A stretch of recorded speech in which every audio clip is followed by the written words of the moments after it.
Hey, my name is Alvaro Pariente, and I'm here to talk to you about what are Salesforce certifications, why they are important, and how to become a Salesforce certified. Let me start telling you that the Salesforce economic impact predicts 9 million new jobs by 2026, based on an IDC report. So let me tell you why this is important. I like to bring this triangle, which has three different edges. And on the first one, we talk about the recognition. It's quite important to show your expertise, to be recognized, to be acknowledged on your work, your studies, your trainings that you've been doing around Salesforce. It's going to give you a distinction as well in the market. It's going to help you to understand in this big variety of different clouds that Salesforce has, in which of them you have a skill, you have an expertise to work with. Secondly, it's about innovation. We know Salesforce brings 3 releases per year: summer, spring, and winter. And those are based on continuous learning and development, right? On customer feedback. So it's continuously improving and updating it into this new world. As an example, we can see how new AI has been added into the functionality based on today's news as well. So it's about your commitment to learning, to commitment into the new technology, and make sure you are on the cutting edge as well. We can't forget about the market. The market brings a different angle that it's super important for everyone. It's about employment. It helps you to probably change your job, to keep developing into your career development, to get open to new opportunities, and why not to work with different industries as well. So I think recognition, innovation, and market really justifies why it's important to get certified if you've been around this Salesforce ecosystem. But I think quite important to understand as well the market and bring some KPIs on that. We can see that almost 80% of the candidates that are going through an interview are holding a Salesforce certification.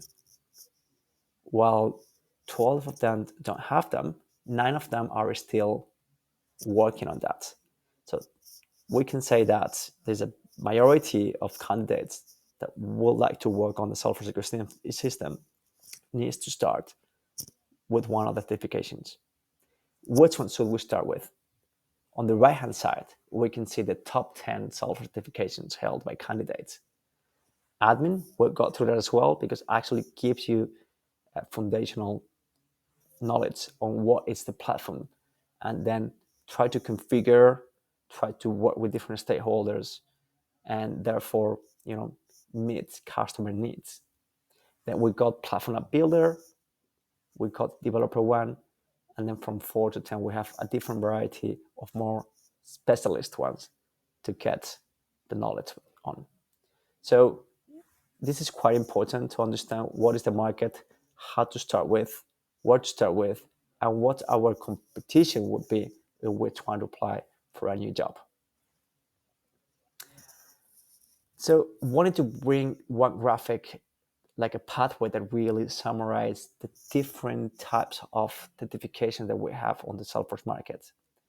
Many years ago, Salesforce was a standalone cloud on sales, but today we've got more than 5 or 6 different clouds. And there are so many certifications and knowledge and the specifics. So we need to be careful not to be overwhelmed on this ecosystem. So depending on your role, if you are an admin, you come from the technical side as an architect, or you would like to be a business analyst on the consultant side, or a developer, we have differentiated this in different colors.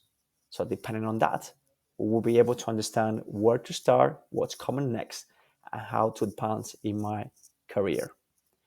If we can take a look into the admin side, we can see that after admin actually is a pre-requirement to get into advanced admin and to get into other ones as well.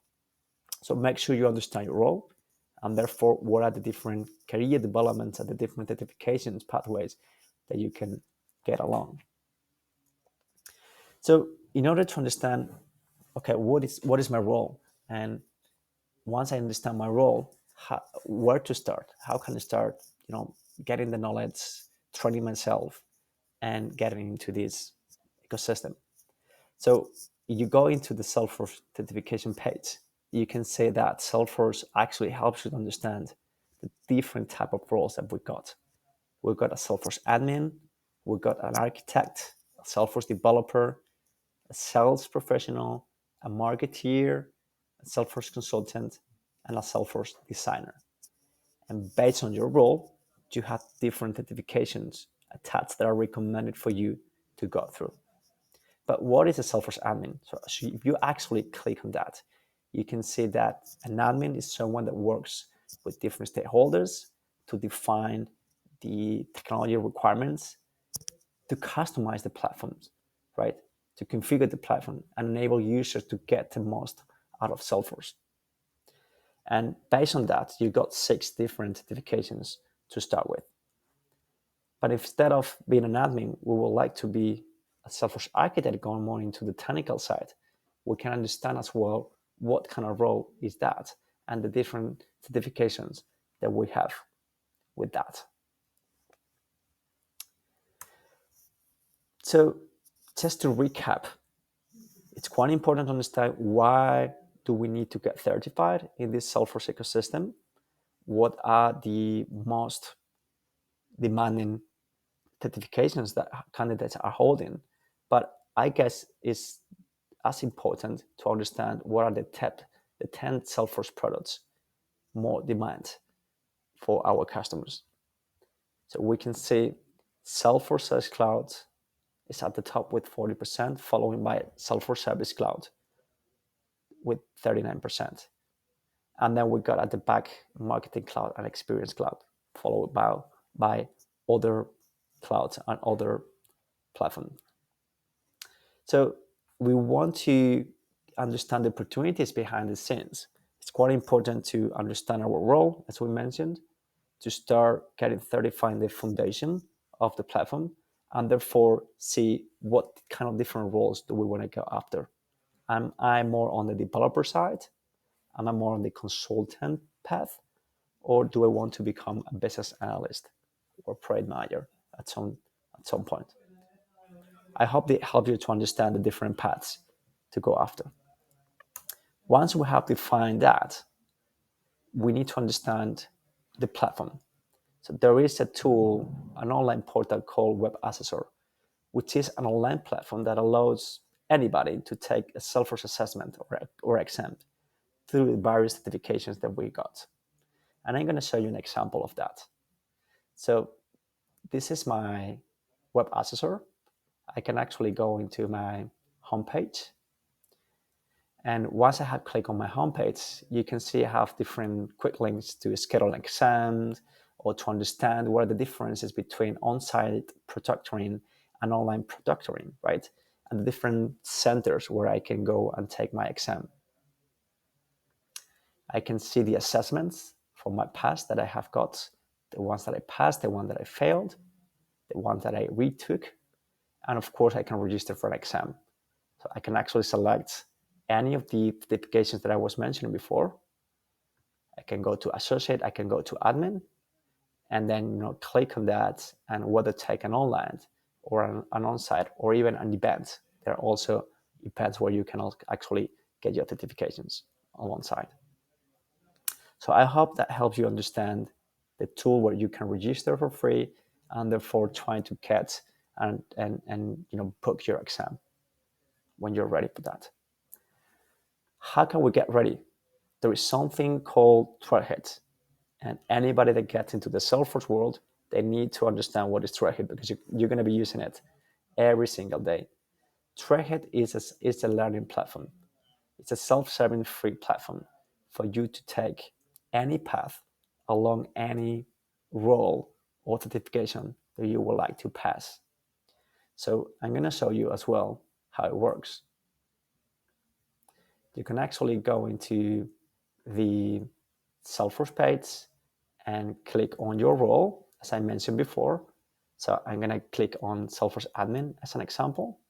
Once you have understood the different certifications, you can say, okay, what do I need to get that? Or what is the content of that exam? So you have exam guides, you got exercises, theoretical and practical for you as well, to have some hands-on on that. You have some guidelines on the exam, how many questions, what are the weights of the different sections of the exams. And also for you to make sure you got all your laptop ready to take an online exam. So if you click on that, you can see the different, you have exams to test before and rehearse before you go to the exam. You have different tasks for configuration and setup. So you can see the weight of the exam. That is, in this case, this is 20%, the different modules, projects, etc. to test with. So if I click on user management, you can see, oh, what is a user? You get the definition, you get the theory, and then you get a little task for you to test and get some hands-on as well. So don't forget, you got testing exams that are free and try-hard, so you can practice before you go to the exam and get ready and get used to the exam. I think it's quite important. And just to recap, make sure you understand the importance of why the markets and your recognition is important into this Salesforce ecosystem. What are the most demanding certifications? What are the most demanding clouds in the market? What's your role? What kind of path would you like to get into as well? And then register in Web Assessor to register for your exams. And of course, set up an account in Trailhead so you can create an environment for you to play and test your knowledge. I hope this video helps you. Thank you. Bye.